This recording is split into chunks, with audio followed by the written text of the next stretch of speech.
Well, guys, wish I was making a camping video, but it seems like everything we have is broken, so we're fixing it. Got to have things working in order to have fun with them. Got a 2007 Arctic Cat Prowler UTV, torn boot, and it'll actually, after looking at them, they're pretty old, and all of them are pretty rotten. You can just change the boots on them. I've done that before. It's kind of a pain. For a small price, I went ahead and bought a kit where I got all 4 axles. And really, in the long run, it saves you a bunch of time. You know it's done right. You don't have to worry about cleaning them and making sure. And sometimes when you do change the boot out, you find out the bearings or the axle itself is bad. So anyway, we're just going to go ahead and change the axles. Okay, so this is what you'll see. We removed the tire. We've got a nut with a cotter pin. Yeah, in my case, not only am I removing the axle, but I'm also doing the tie rod end. So I've also removed the cotter pin from the nut down below, and I've already pulled it out. We're pulling this one out. All right, we've got it. Now, you can set it aside so you don't run over it, but you really want to use new ones. Don't want to reuse those cotter pins. They basically get weak. All right, so in our case, this is a 30 for this nut. We've got it braced. Oh, that wasn't that hard.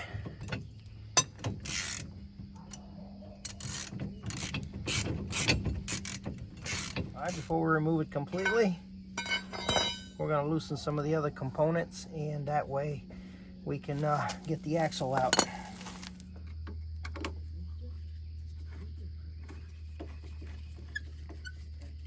And you'll be able to see what you're doing a little bit better. Yeah, just set this aside so you don't lose it. But I took the bottom bracket bolts off, let it hang, took the shock. That should allow me to pivot this whole setup to get the axle out. Let's see if that works out.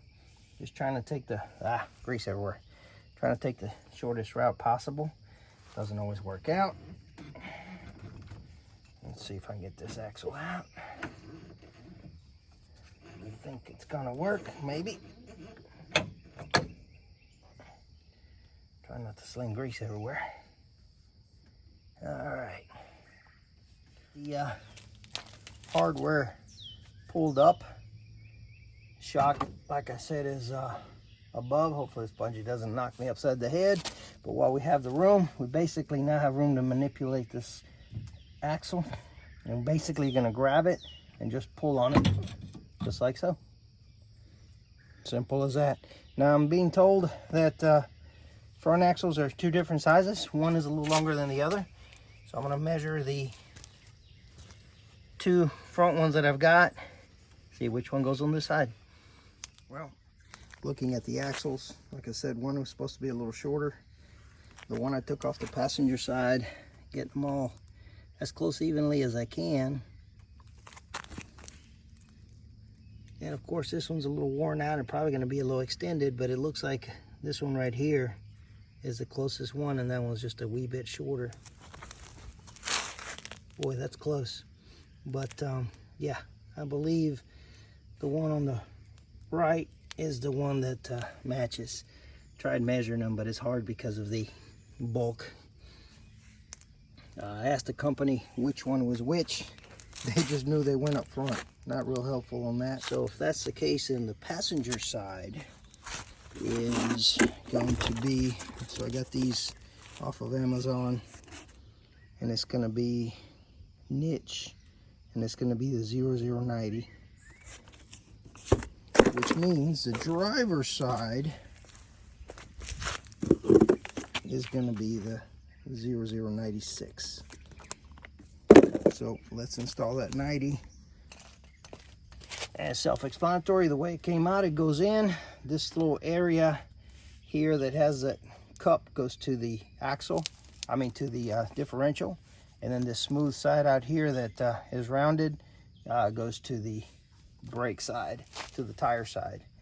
You want to get it aligned. Kind of spin it to make sure it goes into the groove. And then push it in. And that's in. Now we're going to work it into the, bend this out into the hub.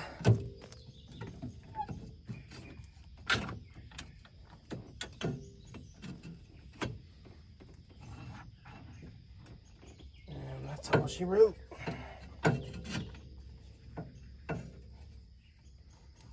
Still hoping that bungee doesn't snap me and hit me in the back. You'll hear a big owl. There we go.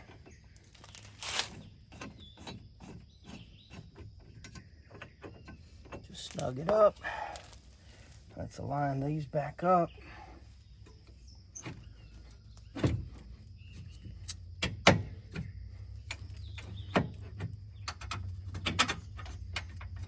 there's one bolt.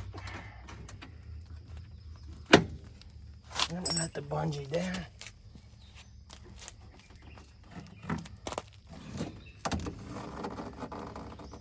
Whew. Didn't get smacked. Smacked in the head with it. And we're gonna put the shock back on too.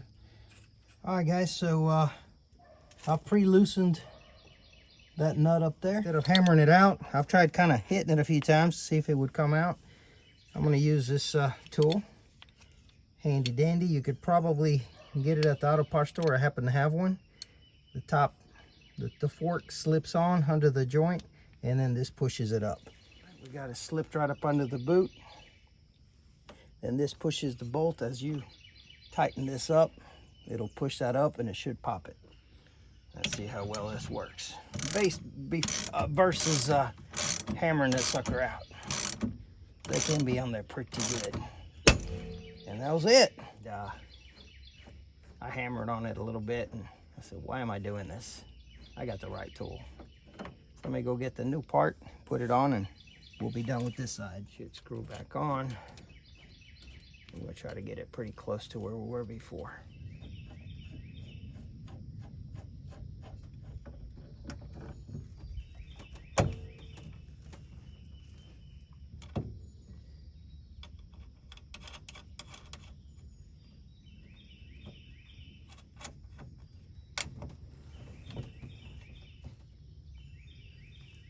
Put some grease in this sucker and put a new cotter pin on everything once we torque it.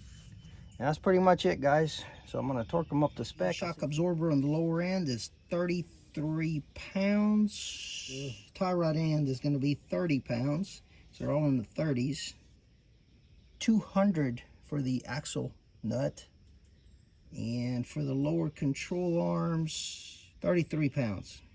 All right, guys, let's start with the tie rod end.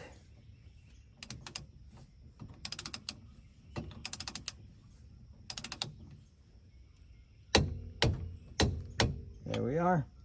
Let's put a new cotter pin in.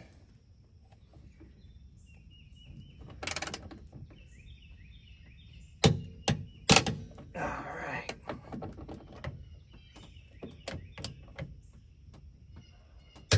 Just take your time with these things. No need to get in a rush and mess something up. All right, so that's tight. That's the only thing we loosened besides the tie rod end.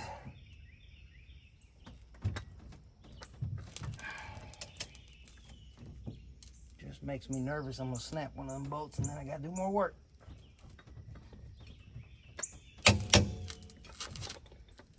And there we're at 200.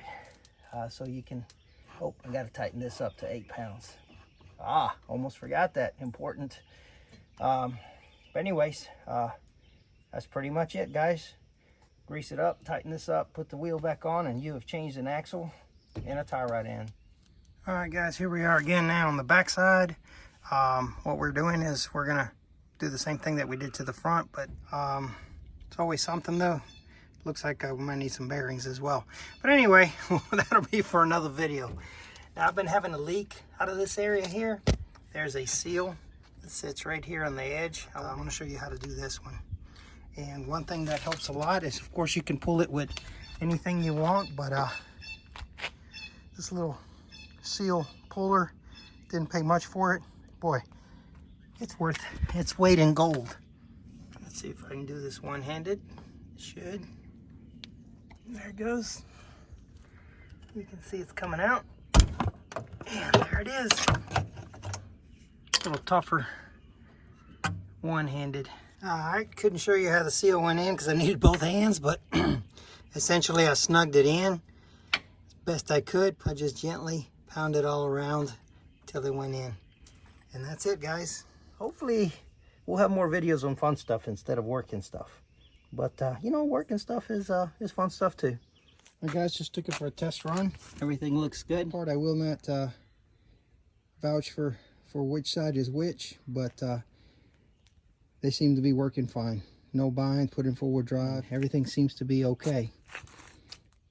Maybe next time we'll have a fun video, maybe camping or getting out and about. I know got an upcoming trip to Colorado, so that should be a lot more fun than working on stuff. Y'all take care.